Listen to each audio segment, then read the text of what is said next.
What is the impact of purchase of fixed assets on current ratio if cash is used for purchase or it is availed or purchased on 6 months credit basis? To understand the impact, let us first create a present current ratio scenario. Look at here, there is a current asset of 100, let's say 100 crore, and current liability of 75 crore. If I calculate current ratio, now it will be 100 divided by 75 and it is 1.33. Now going to the situation 1 where the cash is used for purchase of fixed assets.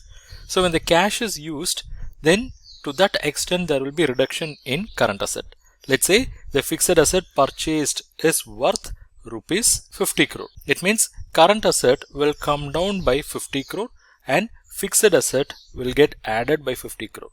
So here in the place of 100 you will have 50 and current liability is going to remain the same.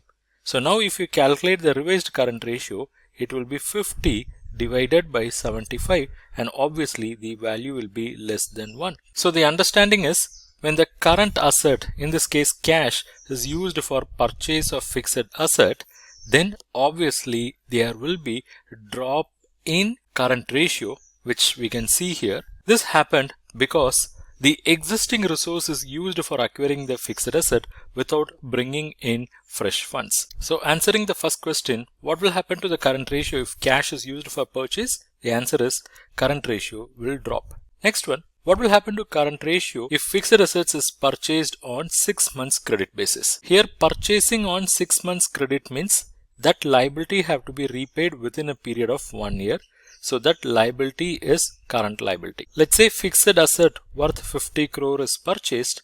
Since it is purchased on credit basis, it will be appearing under current liability. The obligation will appear under current liability, basically creditors for fixed asset, and that 50 will get added here.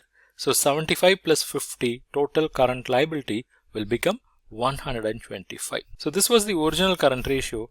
Now if you calculate the revised current ratio, it is going to be 100 divided by 125, and here also the ratio is going to be less than 1. And here why the ratio has dropped? Here the ratio has dropped because a fixed asset has been acquired without bringing in sufficient long-term funds. Look, the obligation is creditors for machinery and that is short-term in nature, which has resulted in increase of current liability and drop in current ratio. So let's conclude. The impact of purchase of fixed assets on current ratio if 6 months credit is availed for purchase will be a drop in current ratio because there is no corresponding long-term fund infusion for acquiring the asset.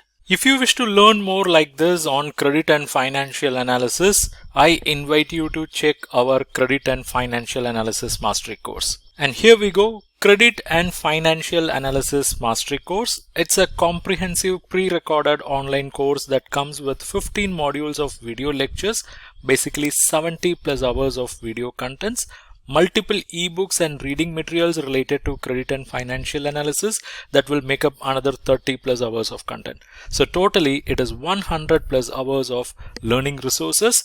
Then you will also get access to a private community in Telegram for clarifying your doubts in credit and financial domain. Then you also have the flexibility to choose 1 year subscription or lifetime subscription depending upon your learning goals. So by joining this course, you will learn basics of credit analysis, how to read balance sheet, financial ratio analysis, cash flow, fund flow analysis, how to arrive at credit risk rating, how to prepare CMA report, cash budget, how to assess credit facilities like CC, OD, LC, BG, term loan, how to write bank loan proposal, and you will also have access to case studies related to credit analysis. So to join this course, to know more about the course, comment CFA, and I'll share the details with you.